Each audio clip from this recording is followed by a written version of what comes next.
Good evening, everybody, and welcome to Carving It Up Live right here on Facebook Live, YouTube, and Twitter. As always, I'm Bryson Carver. Got a great show for y'all tonight. Got a lot of football to talk, as usual. Jimmy G, Trey Lance. That debate's kind of circulating around NFL circles right now. And I just reused the word circles twice. I'm trying to get into a rhythm right now. It's all good. Minute into this broadcast. But seriously, though, it's a real discussion who's going to be the guy right now in San Francisco. I thought about it, and I think I've got in my head who Kyle Shanahan will and should go with in week one and moving forward for the 49ers in 2021. Also, Damian Lillard.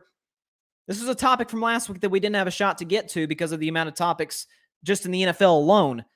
But he said on Instagram last week, yeah, I'm in Portland for now. I'll tell you what that means later on the show as well. Also, a lot to get into with this situation with the Dallas Cowboys. I'm going to lead the show off with that. So a ton to get to today. Absolute packed show. So let's start with the Dallas Cowboys. So they went 0 for 4 in the preseason. Now, history actually shows for the Cowboys, going 0 for 4 in the preseason is actually a pretty good thing because the last two times the Cowboys went 0 4 in August, not only did they make the playoffs, but they won their division. Went 0 4 in 2018, won their division, and did it in 2014. Went 12 4 that year, and some argued they might have been a Super Bowl contender that year, when they, of course, fell to Green Bay in the infamous Dez Bryant catch-no-catch game. So there's that little tidbit of history. But there's become this national debate over the weekend, ever since I talked about the news that, hey, Dak Prescott's fully healthy, no pitch count, he's ready to go. Like, he's Kellen Moore, Jerry Jones, Mike McCarthy, everybody within the Cowboys organization said Dak is ready to go. Kellen Moore said they're cutting him loose, and he's going to be the starting quarterback in 10 days against the Tampa Bay Buccaneers. So once that news came out, now it's a matter of, should the Cowboys play Dak in the final preseason game? To which I said on Friday, no.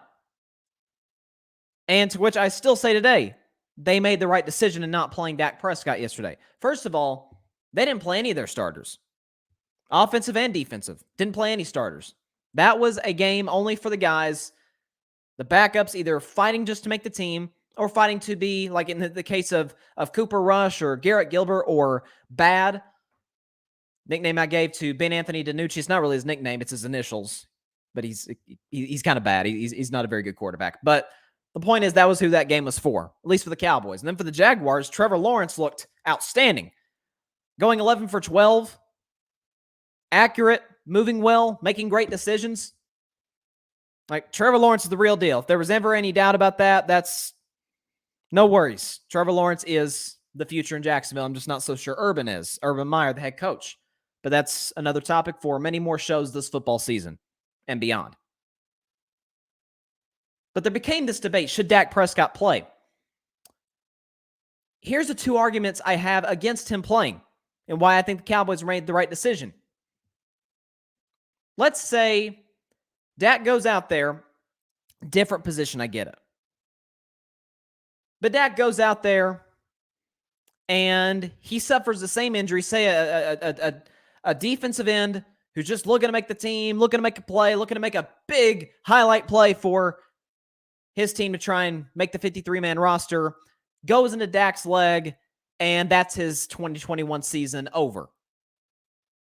Okay, different circumstances, different position, but look what happened to J.K. Dobbins this weekend. Played in a meaningless game for the Baltimore Ravens. It meant absolutely, positively nothing, and he's gone for the season. The Ravens lost their starting running back for the entire year. Now, Baltimore's going to be fine. I still think they're going to be a playoff team. But listen, if there's ever been a team that is the very definition of a run-first team, Baltimore's that team, and they just lost their starting running back because they had to play him in the preseason. In the last game as well.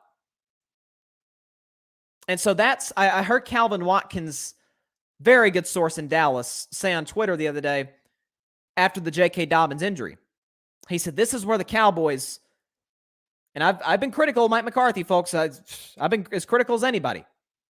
But the biggest thing, the biggest accomplishment the Dallas Cowboys have this offseason and this training camp and this preseason, they got everybody healthy going into week 1.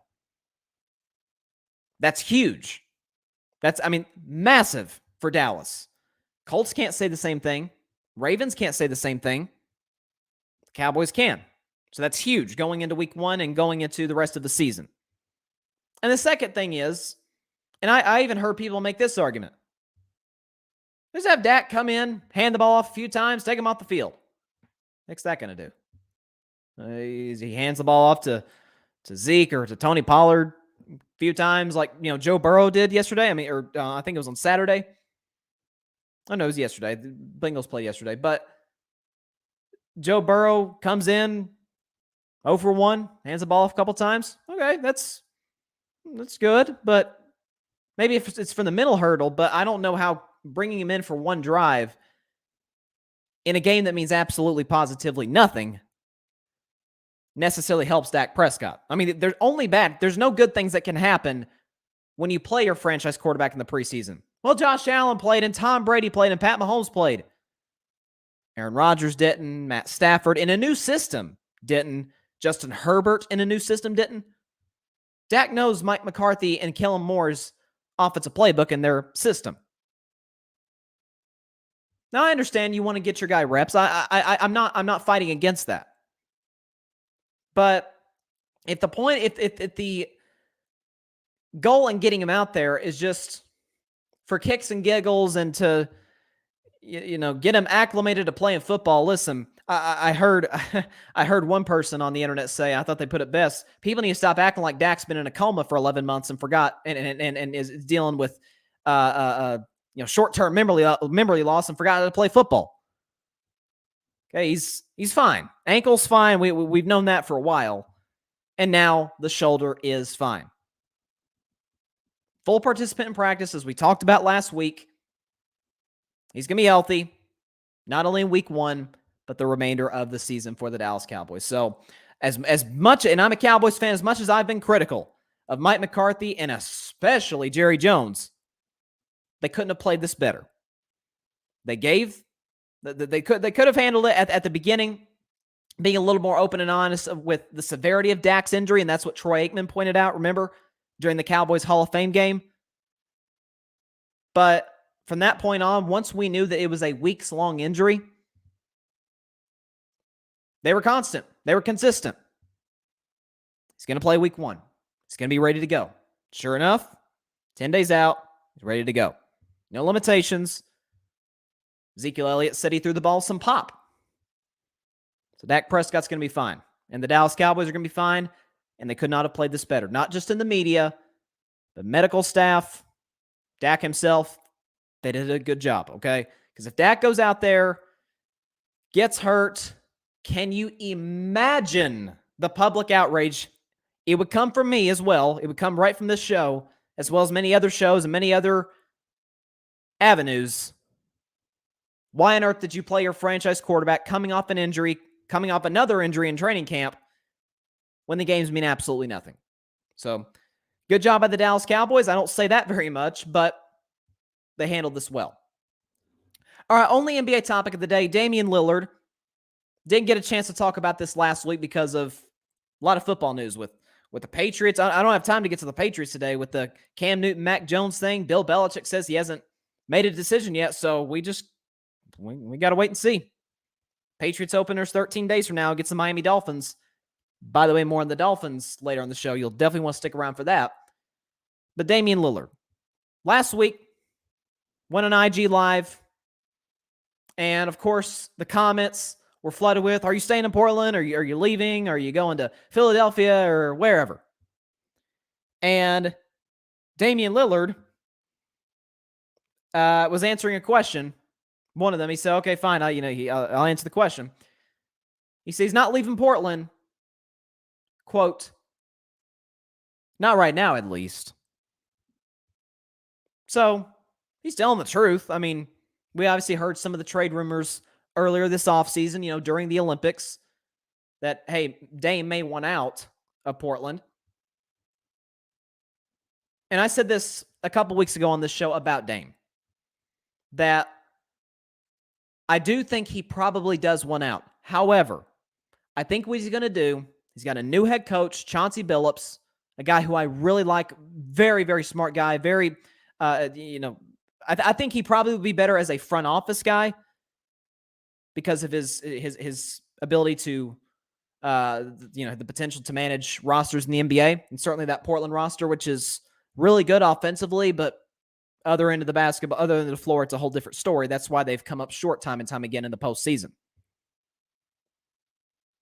But with Damian Lillard, he's going to give Chauncey Billups a shot. He's going to say, okay, let's see how far we go. And if mid-season, because the West is a whole different beast this year once again. It just reloaded once again. If we get to January or early February and the Portland Trail Blazers are the 8 seed or the 9 seed or they're in the play-in tournament, I don't think he wants to, and he may not. But Damian Lillard very well may pull an Anthony Davis or a James Harden and just say, I'm done. I'm out. Because Anthony Davis, to this day, isn't very well liked by New Orleans. By the way, prayers to New Orleans right now, dealing with the hurricane. Can't imagine what they're dealing with right now. AD's not very popular in the city of Mardi Gras, if you will. James Harden, little mixed emotions. He came back to Houston as a Brooklyn dad. He got some boos, got some cheers. But that split up, that divorce wasn't exactly smooth. After a while, James said, I want out. I'm done. And I criticized him on this show for part of how he handled. I didn't criticize him for wanting out because I think, listen, James was there, gave him 7 good years. He's earned the right to go and see if he can pursue a championship elsewhere, which he's obviously for his hopes in the process of doing in Brooklyn. But I was critical of James in that took some shots at teammates that I felt like was unwarranted. We heard some of the reports about the previous season with he and Russell Westbrook about how Westbrook, the ultimate, and I've been critical of Westbrook, but the ultimate, grinder, the ultimate watches film, plays his butt off 100% of the time. And it'd be a film session, and Russ would say, start the film session to Mike D'Antoni, the head coach of the time. And D'Antoni would go, no, we're going to wait for James Harden. Harden was late for film sessions, for practice, for flights, which could, get on teammates' nerves at the time. And so there you go. And so back to Dame, and I got a few comments here from a couple of comments from Grady Edwards, loyal listener to the show. He said, realistically, where do you move Dame to? Also, I think Dame has more class to do than what Harden did. And AD wasn't classless. He was just straight up. Yeah, I think that's the best way to put it. AD said, listen, I gave this organization 6-7 years. He played there for 6 years. He missed his rookie year due to injury. But AD said, you know what? This is a poorly run organization, which what are we hearing out of New Orleans with Zion Williamson? Front office is not very good. That's why Zion's probably going to leave in the next couple of years. It's the same reason AD wanted to leave. But New Orleans refused to trade him to LA at the deadline, and so they just went ahead and traded him 4 months later in June. And then Harden, it was a different story. Obviously, like I mentioned, he threw teammates under the bus, didn't love it. I didn't blame him for wanting to move, but but realistically, where do you move Dame to? Obviously, the Lakers are out of the picture now because they have Russ. Okay, so they're out. One of the destinations I heard Dame was interested in was the Knicks. But my refute to that is I don't love the Knicks' assets. I mean, Julius Randle, he's an all-star, the best year of his career last year. Outside of that, they're a team that plays well together. And you give a lot of credit to Tom Thibodeau for what he did last year, coach of the year. But I don't know if you can move 3 or 4 of those guys for Dame and have any real depth, any real chemistry left. Because if Dame went to New York, it's kind of the same thing. Because like I said, listen, Chauncey Billups hasn't coached a dribble yet. So, but I like his shots. I like his chances to do well in Portland. And so obviously there's the security of having an established coach in Tom Thibodeau. But who would you give up? You'd have to give up Julius Randle. You have to give up some. That's Damian Lillard. I had him as my 5th best player in the league above Kawhi. He's special. You have to give up Julius Randle. After that, Evan Fournier, you'd have to give up Kemba Walker. Do you give up Derrick Rose? Nerlens Noel? I mean, a lot of these guys, they just now signed to new deals in free agency. They kept just about everybody from last year that got them to the playoffs. And then the other team that, at least of the contenders that has been the most discussed, is Philadelphia. Well, does Portland want Ben Simmons? You know as well as I, Grady, that's about as a player about as unpopular on the show as there will possibly be. But if Dame wants to go win elsewhere, is New York the place to go? They'd be a playoff team, but isn't that kind of what he's trying to leave in Portland? Like, Portland's they're one of the 8 best teams in the West, without a doubt. Dame and CJ, and they still got Yusuf Nurkic if he can stay healthy. They've got Norman Powell. They've got some players. But defensively they're awful, and they have no good wing or big man presence whatsoever. And that's what will get them beat against the Lakers of the world and the Golden States and the Phoenixes of the world. And Denver last year, who didn't even have their starting point guard, Jamal Murray. They beat Portland. And by the way, proceeded to get swept the very next round. So how do you think that made Dame feel? I said on my show, Game 5 of that first round was the final straw, I believed. The beginning of the end, if you will. Because Damian Lillard, how many times have I said this?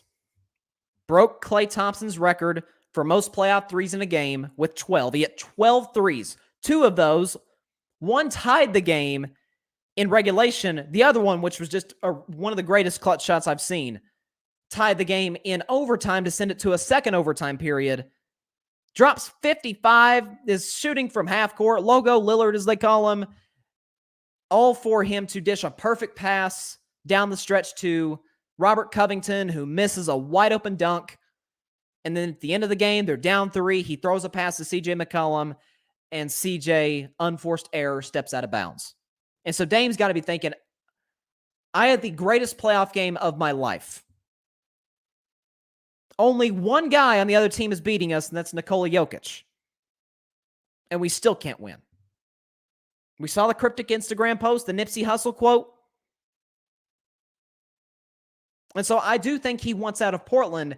He's just going to go about it a different way. I think without a question, this is his last year in Portland. I think he's got about 3 years left on his current deal. It's all about what he wants. Does he want more exposure? If that's the case, New York. I just don't know what New York gives up. Maybe they get into a 3 or 4 team trade. If he wants to go to contender, Philadelphia. But again, Philadelphia, they probably have to give up Simmons. They might have to give up Tobias Harris. Embiid's the only untouchable. Embiid's the only guy guaranteed to stay on that roster if they get into a negotiation with Portland. And so the other contenders, listen, Brooklyn doesn't need a point guard, obviously. Milwaukee, I wouldn't do that if I was Milwaukee. You've got a good thing going. You just won the championship. You added Drew Holiday, who made all the difference in the world last year, especially on defensively, which we all know he's just one of the best defensive guards that we've seen in this league in the last decade or so. That's out east. And then Atlanta probably won't go for Dame. They'd have to give up most of their roster. And then out west, Lakers already got Westbrook. I don't think the Clippers make a deal. I don't know who they give up. Golden State probably doesn't, just for defensive purposes. And Phoenix doesn't. They've already got their backcourt, CP3 and Booker. So of the contenders, Philadelphia is really the only one that I could see going out and getting Dame. That's my only worry for him. I want to see him play for a contender. Genuinely. He's a good dude. He's a stone cold killer in the playoffs. Love watching him shoot from 37 feet out, waving off the Oklahoma City Thunder in 2019. That was one of my favorite playoff moments of all time. And And so I want to see him play for contender, but I think Philadelphia is the only team that can make it happen. So we'll see. John from a fan perspective, he says Dame will go to NY and rebuild, not in Portland. Okay. Listen, like I said, most exposure, New York's your, Madison Square Garden. Does it get any bigger than that? Listen, the Garden loved Julius Randle, obviously. He's the best player they've had since Carmelo Anthony. But you put Damian Lillard in New York at the Garden. First of all, I think Lillard's shoe sales will go up. One of the things I think also hurts Dame is not only he's in a small market, he's in kind of the ultimate death sentence, a small market out west. And so the games are coming on at 10 o'clock on the East Coast, so not a ton of people can watch his games live. So, that hurts him in that regard. Like the Lakers are always going to get ratings. Warriors, as long as they have the Splash Brothers and Draymond, they're always going to get ratings. Even when the Clippers are interesting, people are going to watch the Clippers. But, Sacramento, nobody's watching Sacramento. When Utah's irrelevant, nobody's watching Utah. Portland, how long has it been since they've had a legit championship contending team? The 90s? So that's I think, one of the biggest reasons Dame wants out. John says definitely last year in Portland, 100%. I agree with you. Grady says, as much as you and I dislike Ben, Chauncey played on a Piston team that plays team basketball. Yes. And he might like a team that plays sick defense with Simmons, Thibault, and a few other 3-and-D guys. Where you ask, continued comments, Simmons to be just a distributor on a well-rounded team. And he says, should they trade Dame? I've been consistent about this on my show. Ben Simmons' talent, not an issue. But I think the fact that he becomes an offensive liability, I think Doc Rivers tried the role that you suggested with Ben Simmons. I think Doc Rivers tried that. I think, even Brett Brown, for all his coaching deficiencies, I think he tried that at times. So maybe Chauncey being a former, Doc was a former player, but maybe Chauncey being a recent former player, maybe he gets to Ben. But I don't know. We're seeing the workout videos, in the gym. He's shooting threes like Steph. It's a bunch of nonsense. Okay. We see those every single summer. And so I think it's hard to get to a guy who doesn't have this. It's hard to get to a guy that doesn't really care. That's passing up wide open dunks in Game 7. Like, that stuff matters. He's a 3-time All-Star for a reason. Talent's not the issue. Talent is not the issue. I mean, with Damian Lillard, just think about this. With Damian Lillard, as good as those assets would be, and John says down here, Ben and Harris for Dame, I think both teams will do it. They probably would. Now, they might ask, the Portland might ask for a Thibault, like Grady suggested, a really good 3-and-D player, because like I said, defensively, that's been the real bugaboo in the playoffs and blowing big leads. So, that's obviously in the picture as well. But I think with Portland, what you got to think is, we've had this guy for 9 years. He's gotten better and better every year. In my view, he's the clutchest player in basketball. I mean, it's time and time again. He's hitting big shot after big shot in the regular season, in the playoffs. I mean, I think he's clutcher than LeBron, than KD, than Steph. I mean, I don't think it gets clutcher than Damian Lillard in today's NBA. And Portland's gotten to the Western Conference Finals one time and they got swept. Like, Dame, as much as I love him, he's never beaten Steph Curry in a playoff game. Some of that's on him, but most of that is on the fact that his supporting cast has never been championship level. Playoff level, no question. Championship level. So I don't think Dame would want out of Portland. He loves Portland. He said that multiple occasions. He said, I'd love to win a championship here. I don't think he would want out if he would want to go to unless he wanted to go to a championship team. Because if he goes to New York, it'd be the same results for him in the playoffs, just different coast in the country. I mean, that's the only thing that really changes. And he gets more exposure. It's either Dame wants out of Portland for one of two reasons: exposure, or he wants to win championships. In Philadelphia, it can be both. So that's kind of my view. And they have the assets to go get him. So it's definitely going to be a story to follow. He's going to start the season with Portland. That's my gut feeling. But listen, it's definitely going to be a discussion moving forward with the Portland Trailblazers. But like I said, I think Game 5 last year, first round, that was the last straw. What else do we have today? Oh, yeah. You want to talk about trade rumors?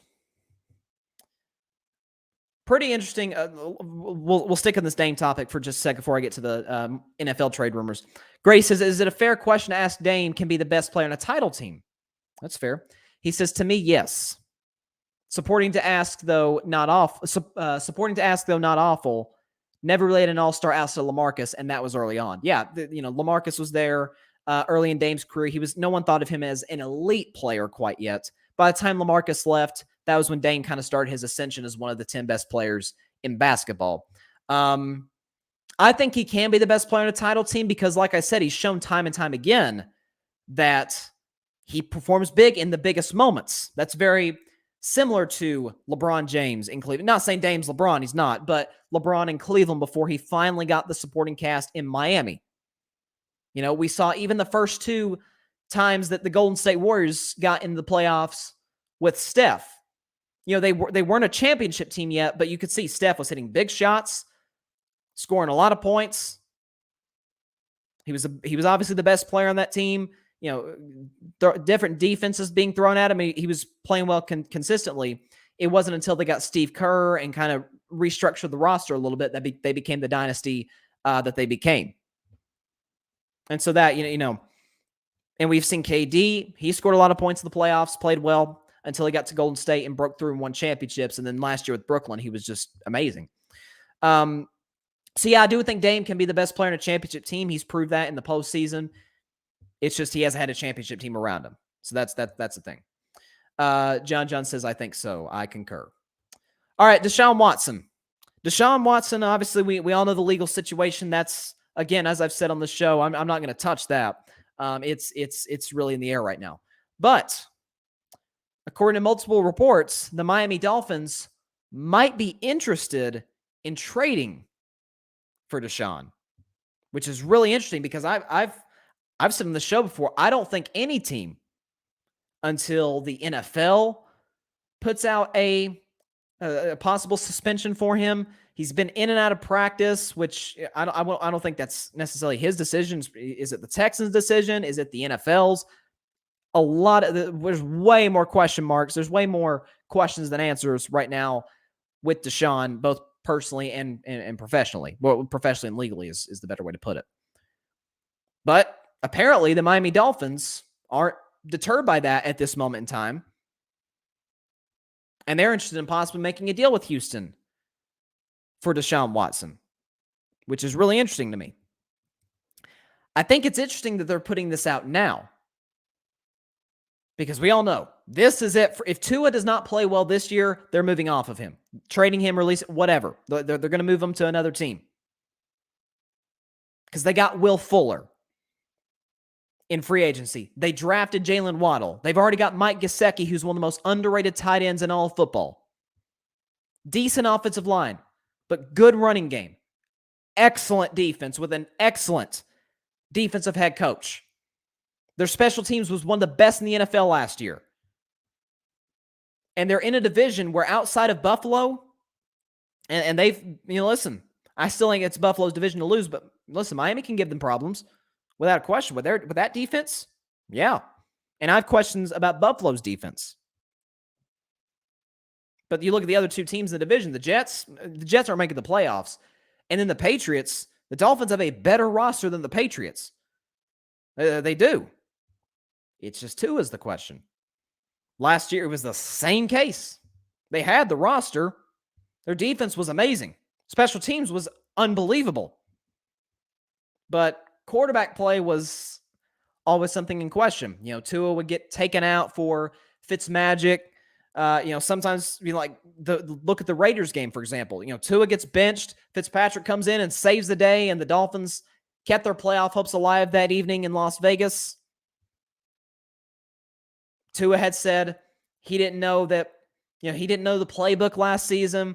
And so there's a lot of uncertainties right now just with Tua, with the Dolphins' current quarterback. It's different questions than if they had Deshaun. Deshaun's isn't, can he play? We know that. We know he can play. He had the best season of his career last year. I mean, he's just unbelievable. But it's the off the field stuff that's probably scaring teams away right now, like, say, Denver or even New Orleans possibly. Or Philadelphia, who traded for Gardner Minshew over the weekend. So they're probably, for the moment, out of the Deshaun Watson sweepstakes. But I think it's really interesting because I thought the Dolphins would say, Tua, this is it. Maybe they want to send a message to Tua and say, let's say they make a deal for Deshaun Watson. He gets suspended 8 to 10 games. Let's just say that. I don't know what the, if the NFL has a limit, a minimum or a max as to how many games you can suspend a player for certain things. What this means, because the NFL, we all know, can suspend you without any legal, without any legal charges. So that's, we know they can do that. They've done that many times in the past, like for Ezekiel Elliott in 2017, for example. But if the Dolphins say they make the deal for Deshaun, does Brian Flores say, Tua, this is your opportunity? Okay, Deshaun's going to be out 8 games. If you can't show us that you're that dude, that you're a franchise quarterback, he's right there. No issue for us. We've got Deshaun Watson once the suspension ends. So who knows? Now listen, any team in the NFL would take Deshaun over to any team. If there were no legal issues, there's no question any team would take Deshaun over Tua Tagovailoa. There's no doubt. And so, but I'm surprised that they're the team right now that the rumors are kind of coming out about. Grady says, when does Deshaun get traded to you? To me, it's next offseason. I tend to agree. I think a lot of teams are going to wait. Again, I've repeated what one legal expert said about this case. He said, this is not going to be an issue that's resolved in 2021. It's going to be next year. And so once that'll happen, whatever happens, who knows? Then that's going to be when teams start talking to the Texans. But then you had the story a couple months ago that now Houston was willing to engage in trade discussions and trade conversations with other teams. But there aren't that many teams that are interested now. So yeah, I would agree it's probably next offseason. But listen, it's as uncertain as anything in the NFL right now. So, but it was kind of surprising to me. And something that Brian Flores, he didn't really deny that the Dolphins were interested in his press conference recently. He was saying, yeah, we kind of keep that stuff in-house. He didn't come out and say, no, that's not the case, or Tua's our starting quarterback. No. He said that's, we try to keep everything in the building. So who knows? I like the Dolphins this year. I think if Tua doesn't succeed this year, there's not a question they're going to make a deal. And at that point, it's, do they trade up in the draft into possibly the top 10 or even the top 5? Because they're a borderline playoff team this year. They're a team that's going to be fighting to get to the playoffs. They almost made it last year. You're talking about a coach who won 5 games in 2019, doubled that to 10 last year. We know Brian Flores is an excellent head coach. Question is, do they have their franchise quarterback? I tend to say right now, no. I don't, because when you compare, listen, quarterbacks are going to be compared to other guys in their class. For example, Baker Mayfield, people are saying, does he deserve a deal? Well, compared to the other guys. Okay, he's without a doubt better than Josh Rosen, who looked decent last night, but it's kind of sad to see where his career's gone. So Baker's obviously better than Josh Rosen. He's definitely better than Sam Darnold. But Josh Allen, no. Okay, Josh Allen is a top 5 quarterback in my view. He's definitely not better than Lamar Jackson. Lamar won a unanimous MVP 2 years ago. Baker is not better than him. And so should he get a deal? Sure, just not as high as those guys. But we'll see where the market goes. And in the same case, Tua with the other quarterbacks in his class. Justin Herbert, franchise quarterback, no doubt. I ranked him a couple weeks ago, in my view, as already, I think he's a top 10 quarterback. Because think about this. Justin Herbert broke virtually every rookie quarterback record behind what Pro Football Focus called the worst offensive line in the league last year. How does that even happen? That does not even make sense how he could put up that kind of season statistically with no protection. None. And so he's definitely better than Tua. And then Joe Burrow, well, he's definitely better than Tua. The problem is I don't think he has the support in Cincinnati. He's got that big knee brace for a reason. And so there's questions with him as far as health, as far as the organization he's with, but he's better than Tua. Jordan Love, we'll see, in 2023, I guess, whether he's better than Tua Tagovailoa or not. But I just think it's really, really interesting that this news came out now with Tua. So again, we'll see where it goes. I think my gut tells me right now the Dolphins are a playoff team. That could change in the next week or so. We're 10 days away from opening night. I can't wait. But that's kind of where I'm at. Okay, now San Francisco 49ers. Yesterday, both quarterbacks played.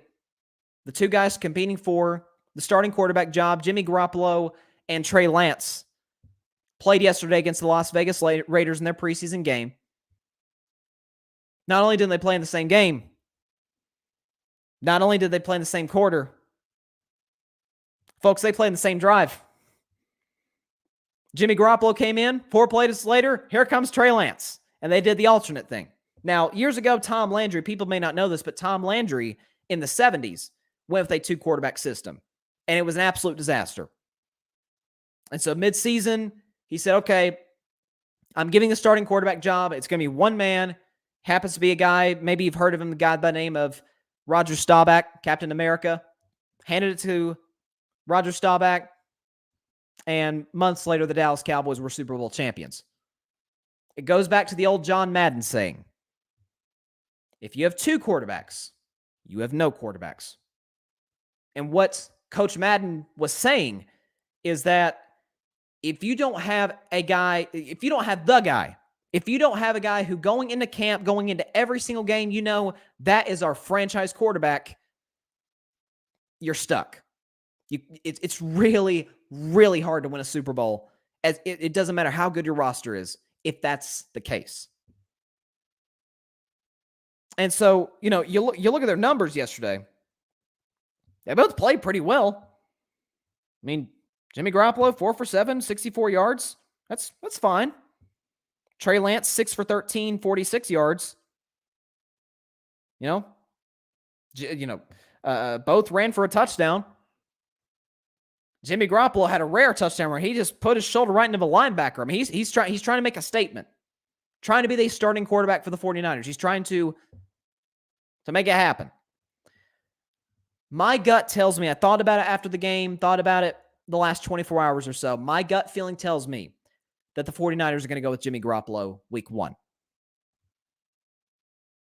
Because my view is, why would they? Because unlike the Bears, in my opinion, who to have any shot to go to the playoffs, you say, well, is the Bears' success based on making the playoffs? I say yes, absolutely.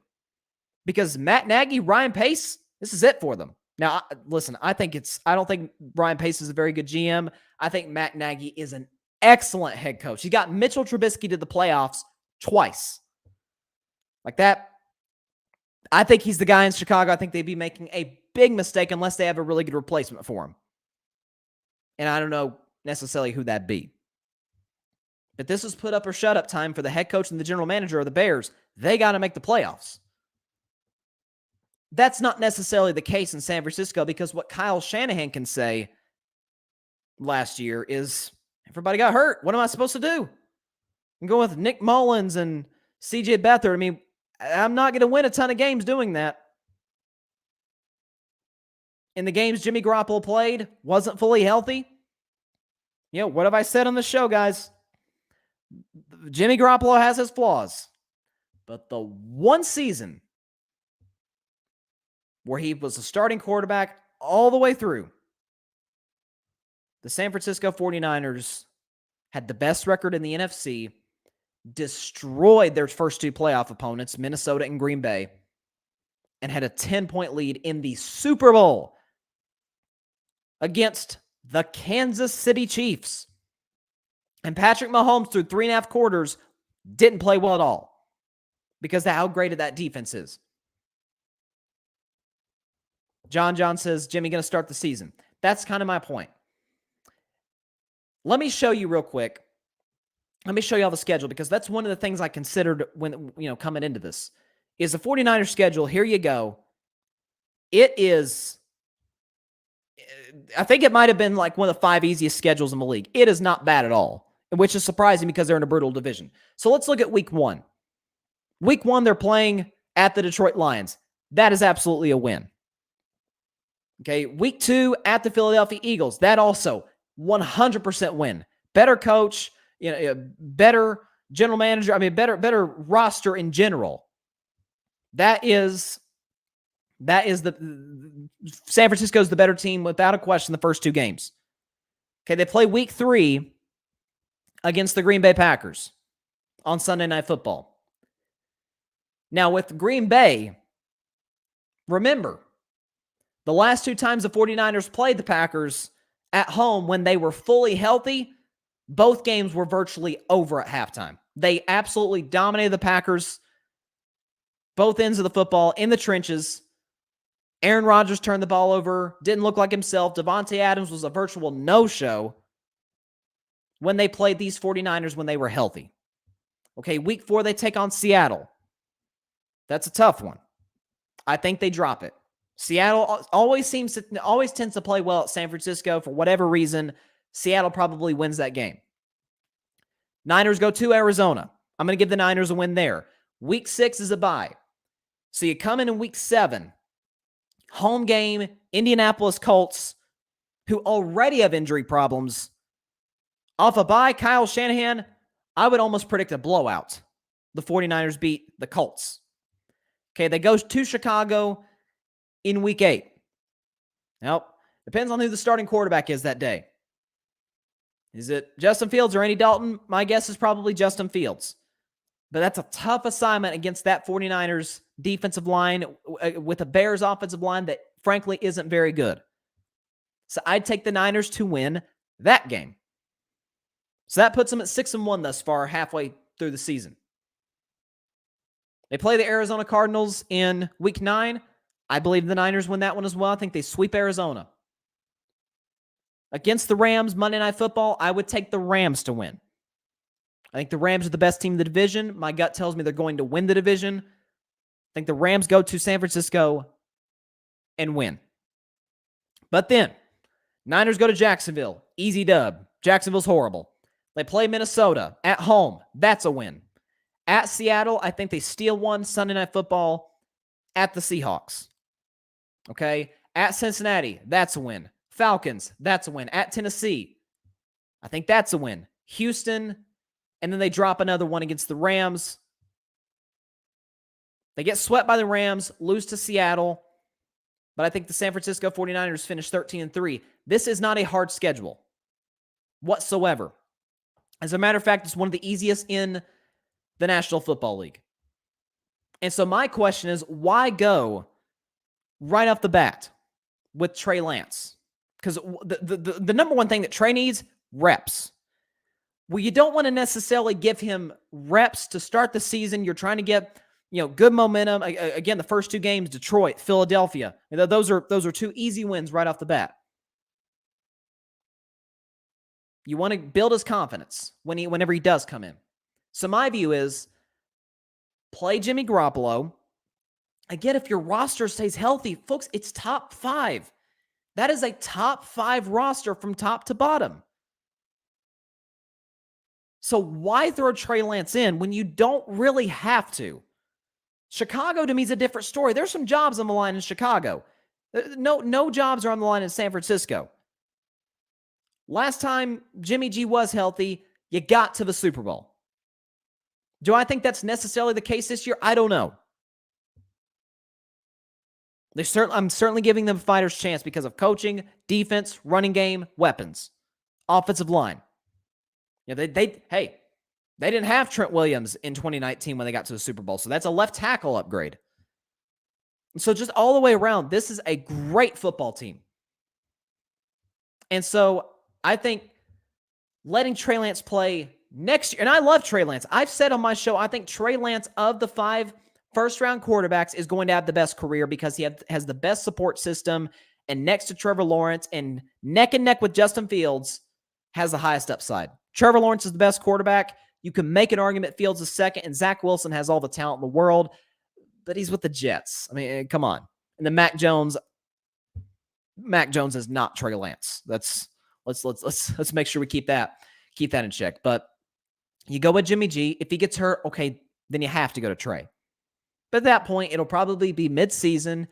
He's ready, knows the playbook, he's on the sideline, learning from Jimmy Garoppolo, who seems pretty receptive to mentoring the young kid. Heck, Jimmy Garoppolo in a press conference last week pretty much said it himself. He says he believed he had a good feeling about where Kyle Shanahan was going as far as the starting quarterback job. Seemed to be pretty excited about it, so I don't think he would be thrilled if they went with Trey Lance week 1 publicly. So that's what I think they should do. I love Trey Lance. I think he's going to have a phenomenal career. A lot of Pro Bowls. Not quite yet, though. You already have Jimmy G. Got you to the Super Bowl last time he was fully healthy. Go ahead and go with him. Few comments here. John says, don't sleep on Indy, talking about that. What game is that? Week 8? I'm trying to look here. Is it week 8? Bring up the schedule again. Yeah, it's week 7. Week 7 coming off their bye week. But my thing is, listen, Kyle Shanahan off a bye at home against a Colts team that very well will probably still be beat up by that point.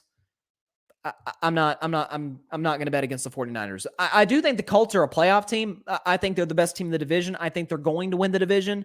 I have serious concerns about their quarterback, but nowhere else. I don't have serious concerns about Jimmy Garoppolo. Is he elite? No. But he knows the system. If we're going to talk about game managing quarterbacks, he's probably the best in the league, right? You know, you don't want him to make the play that loses you the game, which he has done on occasion, but he's had some game-winning drives against Arizona a couple of years ago. Okay, he's played well in big games. So, and again, with that running game, that's huge for him. Opens up the passing game for guys like Kittle, Brandon Ayuk, Deebo Samuel is coming back healthy. We saw what a weapon he was a couple of years ago when the Niners won the NFC. So, I like this roster a lot. Grady says, do you think Washington makes a move at QB during the season? That's the one team that really didn't address the QB position in the offseason. Them and Denver. Washington and Denver never really addressed the quarterback position, and I thought they should have. Washington shocked me in the draft when they didn't, move up to take either Justin Fields or even possibly Mac Jones.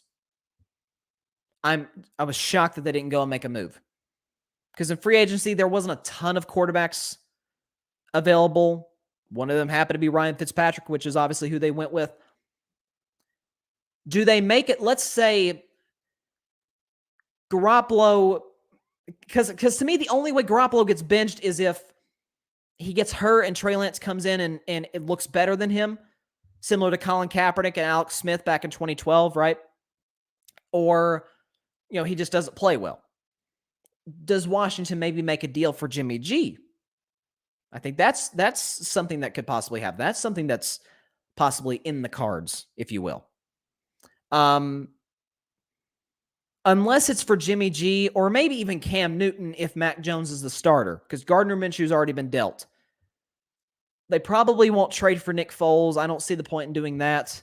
There's not even if you think Nick Foles is better than Ryan Fitzpatrick, there's not a huge gap. I mean, they've both been backups for a reason. So I'd probably say no. My gut tells me no. I don't think Washington will make a deal during the season, barring something unforeseen happening. I believe Taylor Heineke and Kyle Allen are their backups right now.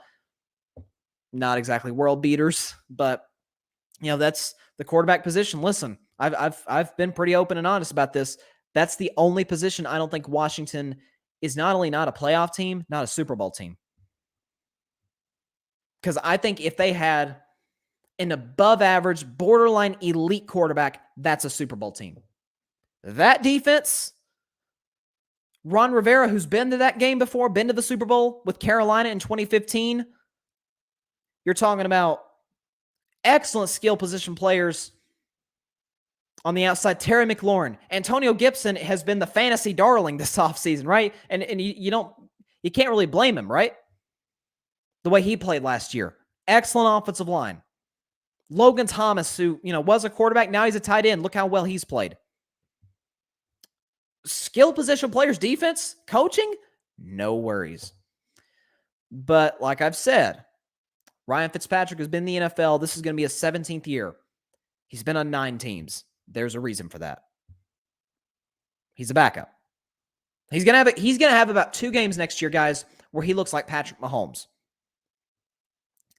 But he's going to have about 2 or 3 games next year also where he looks like he is by far the worst quarterback in the league.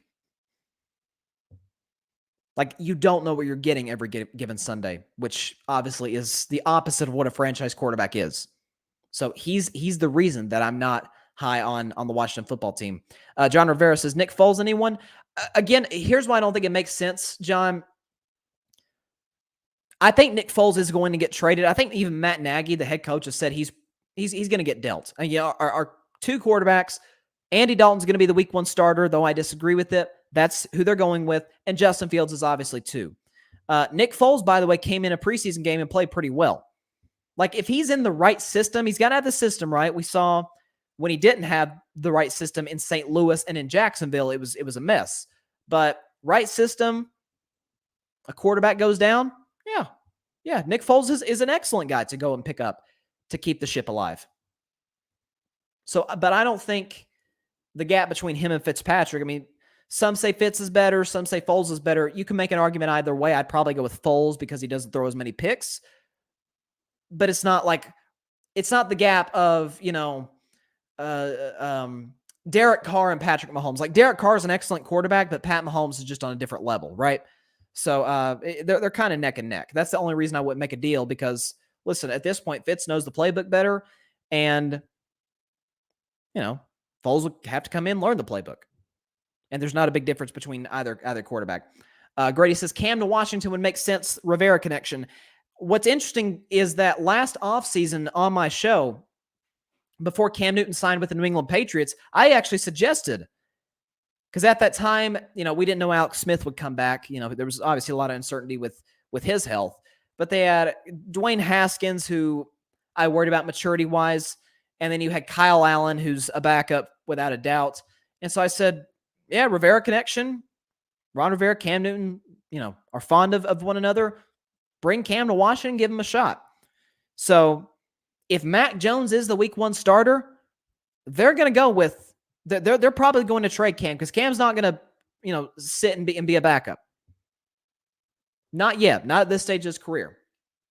So I think Washington would make sense, Grady, because Cam is definitely better than Ryan Fitzpatrick. Nobody's debating that. Whereas Foles might be, but it doesn't make that much of a difference. Cam, he can still he ran for 12 touchdowns last year, so running's not really an issue. The issue with Cam has always been precision throwing. But Ron Rivera knows Cam. He'll put him in the best position to succeed if that were to happen. But I think it is something that would be interesting. Grady says, thoughts on Minshew to Philly. Any shot he becomes their franchise quarterback. I'm really high on him, LOL. He could be a solid starter with the right talent around him. Could maybe be a Baker or Flacco.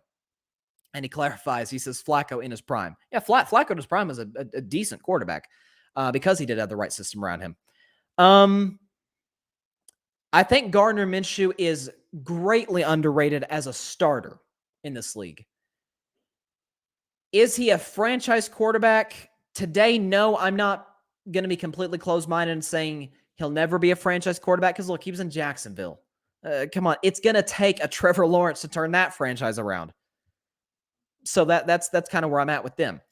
But Gardner Minshew, people may not realize this, in half the starts, his numbers are almost identical to Baker Mayfield's. So, there's There's not that big of a difference. He's a guy that can move pretty well, decent arm, fairly accurate. And so I do think at some point this season, he is going to be Eagles starter. But I talked about Deshaun earlier, Deshaun Watson. If the legal situation with him clears up and he's totally available for the Texans to trade, he doesn't want to play for them, I think the Eagles will certainly go with a Deshaun Watson before they'll go with a Gardner Minshew.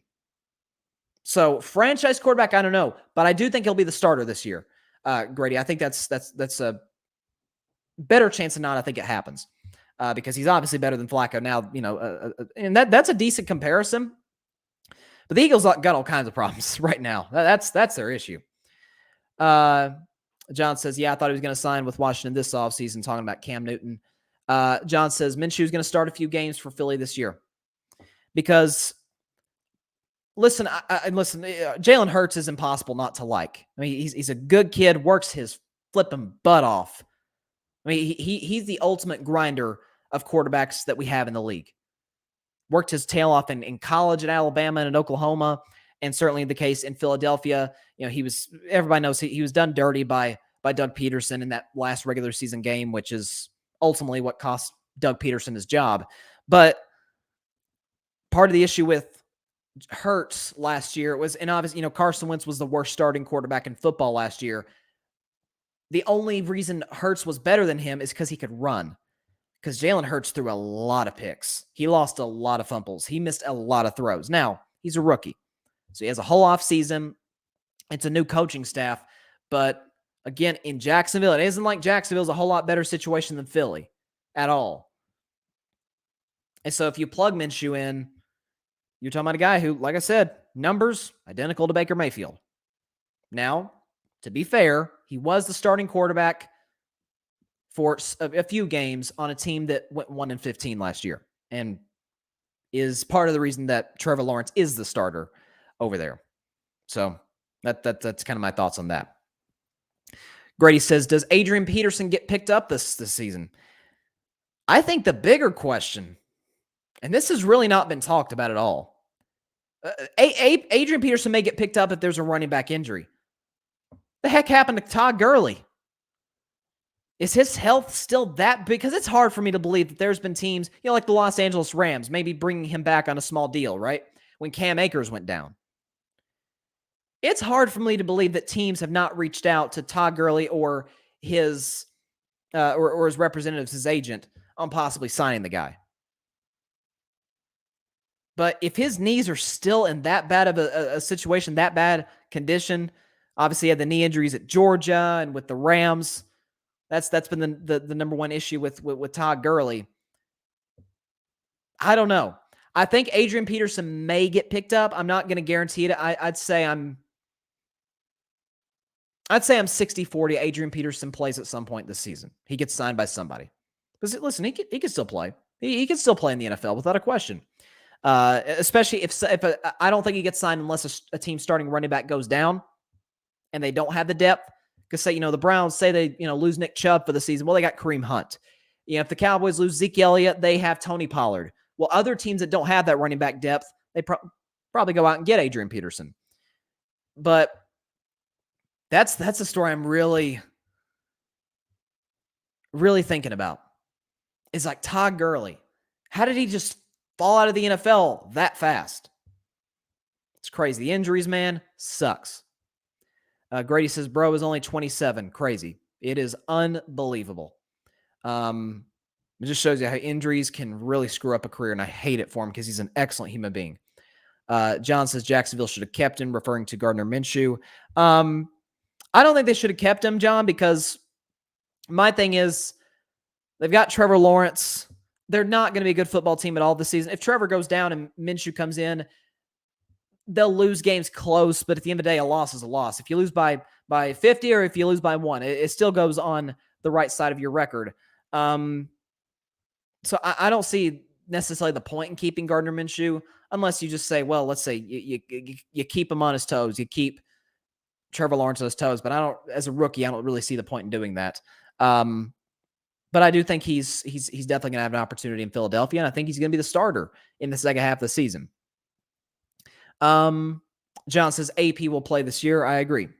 Team starter goes down, it's a good guy to go and pick up. He's certainly far from his prime, but he can still play. He had 1,000 yards rushing, I think, a few years ago with Washington at age, how old is Adrian Peterson now? 37? I mean, 38. He's up there in age, but listen, he can still play. All right, last topic of the day. Odell Beckham Jr. We saw the video from last night, final preseason game of 2021. Once again, ladies and gentlemen, we're 10 days away from the NFL season. I can't flip and wait. College football in its own way kind of kicked off last weekend, but it'll really kick off this upcoming weekend. There's a ton of great games that will be played. But last preseason game was last night. Cleveland Browns, Atlanta Falcons. Pretty entertaining football game, at least for a preseason game. But they showed pregame Odell Beckham doing his workout routine, his pregame routine, making the one-handed catches, making it look as easy as 1, 2, 3. I mean, he's as gifted a receiver as we've seen in this league. You know, the people out there saying, "Oh, it's the gloves." Yeah, the gloves have something to do with it, but he's got some of the best hands that this league has seen in a while. I think Odell can still be a top 5 receiver. We'll see his speed and his explosiveness coming back from an ACL injury. He's still young, though. He didn't forget how to catch, just like Dak. He didn't forget how to catch, didn't forget how to run routes. I just don't think it's going to be with the Cleveland Browns. I think Odell Beckham Jr. being in the running for Comeback Player of the Year is not going to be with the Cleveland Browns, and here's why. Last year, he played 6 games. Okay? Baker's numbers in those 6 games, okay, with Odell, 10 touchdowns, 7 interceptions, and throwing for an average of about 182 yards a game. Pretty average. After Odell got hurt, in the 11 games following Odell's injury, 20 touchdowns, only 1 interception, while averaging 250 yards a game.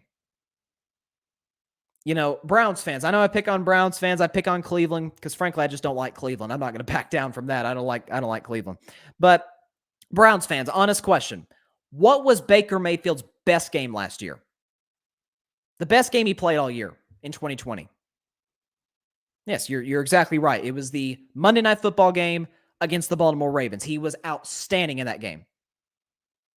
But why was he successful in that game? He's spreading the ball around to different guys. Higgins, Njoku, Hooper, the other guy, I'm trying to remember his name, number 11, I'm blanking. Jarvis Landry as well. I'm trying to remember the other guy who wears number 11 who's a deep threat. Please, if anyone knows in the comments, please fill me in on that. I'm blanking out on his name. But spreading the ball around to different guys, setting up by the play action, right? Nick Chubb, Kareem Hunt, who had big games as well. The Ravens defense had to respect the run game, but in return, Baker carved him up. I mean, he was excellent that night. My thing, and this is why back in 2019, I never liked the Odell trade to Cleveland, is because Odell to me fits best with an established veteran quarterback. That's why the first 3 years of his career, say what you want about Eli, but Eli is not forcing the ball to anybody. You know, Eli was past his prime, but Odell knew, okay, listen, he's the man. Listen, I'm on the highlight reels, but Eli Manning is the face of our franchise. That's who he is. And so Odell knows there's no way I can put pressure on a veteran quarterback to get me the ball. Like he's not going to do that. Cleveland, though, is different.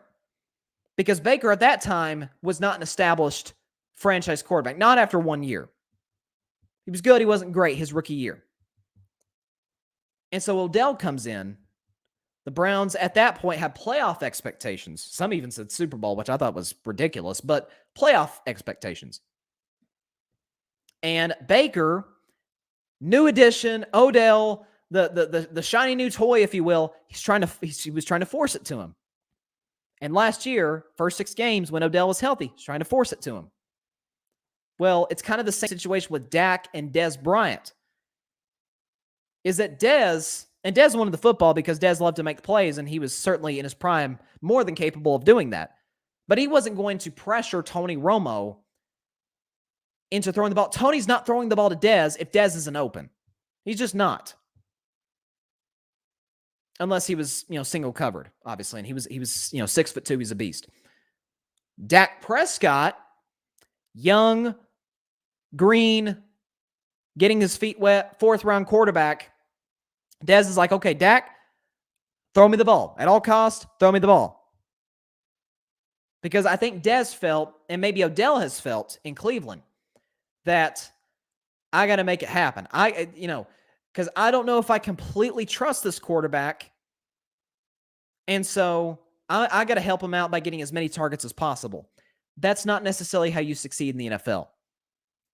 Tom Brady, before his receiving core got to just garbage in 2019, and even at times in 2018, and they won the Super Bowl. But Tom had, outside the year with Randy Moss, he had average receivers, but he just spread the ball around like crazy, right? To guys like Wes Welker and Julian Edelman. Deion Branch was the MVP of one Super Bowl. Tom Brady's 3rd Super Bowl he won, he wasn't the MVP. A guy by the name of Deion Branch was. Tom just spread the ball around. And that's what Baker did last year. A lot of that was set up off the play action, and that was highly, highly effective for the Cleveland Browns. Got them all the way to the divisional round, where they lost to a better Kansas City team. But I don't think when people talk about, Odell's back, I don't know if that necessarily makes them better. I'm not saying it makes them worse, but I don't think, because does Baker still feel, okay, now our star receiver's back, our superstar. When he's healthy, Odell's a superstar receiver. He just is. I got to get him the ball. I got to find a way to get him the ball. Whereas you don't have that pressure with Jarvis Landry or T. Higgins or Austin Hooper or David Njoku. You have to worry about that. So I think Odell possibly in a destination. I've said Seattle for the longest time. I think Odell with Russell Wilson is must-see TV. That would be incredible. I don't think Odell and Baker, I don't think the fit works. But I think if Odell gets an established franchise quarterback, I'm not saying Baker isn't franchise, but an established, been around for a while, I think that's the perfect fit. It's why he and Eli worked for 3 years in New York with the Giants. Grady says, I love Odell, but the Browns are a bad fit. They'd never do it, but Baltimore. Okay. Baltimore would be an ideal fit. Perhaps Buffalo, if they could get him with Josh Allen. Quite frankly, I'd trade Odell for Cole Beasley. Well, yeah, I think anybody would trade Odell for Cole Beasley. Certainly, Cole's been in the news quite a bit if you haven't noticed, but Cole can play, but he's not Odell Beckham Jr. So anybody would make that deal. I think you'd have to give up some draft picks to go get him. But would that dynamic work between Odell and Stephon Diggs? Because Odell would have to realize, okay, I got to step back a little bit. And even Stephon would have to recognize that as well. We're not going to get all the targets necessarily all the time. And so, Baltimore, I think Baltimore would be a great fit, but they're not going to do a deal with the team in their division, and certainly not a team that's threatening them to win the division. So he says, now watch me eat my words. You may, I may, but I just think the numbers speak for themselves. Numbers with context, I've always said, matters. Just numbers by themselves, it doesn't mean anything. But if you give numbers a story, you give them context, that's when you're going places. John Rivera says San Francisco. Oh. Okay. But again, I do think the issue, though, with San Francisco is the same thing that I think is going on in Cleveland, is that if he gets traded to the 49ers, you've got Jimmy Garoppolo who's trying to keep a starting job. I don't know if, he is going to try and enforce feed Odell a little bit. Whereas Russ isn't going to do that. It's not going to happen, but Tom Brady wouldn't do that. I don't think Lamar Jackson would do that. Baker does a little bit. And did. The numbers speak for themselves. And I think Jimmy G would a bit. So I don't know if San Francisco would be the ideal fit. If San Francisco had, like I said, an established quarterback, guy who's been around for a while, that would probably work. But that's, again, it's the reason I didn't like Odell to Cleveland from the start. And it has not been what the Browns had thought it would be. So there's that. Okay. All the time we have for today's show.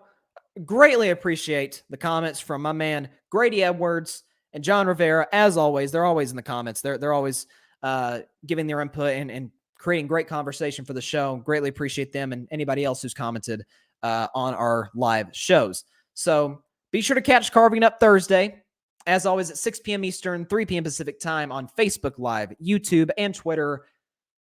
If you would listen to the Carving It Up podcast, we appreciate that as well. You've been listening on Spotify, iHeartRadio, Google Podcasts, Anchor, as well as wherever you listen to your podcast.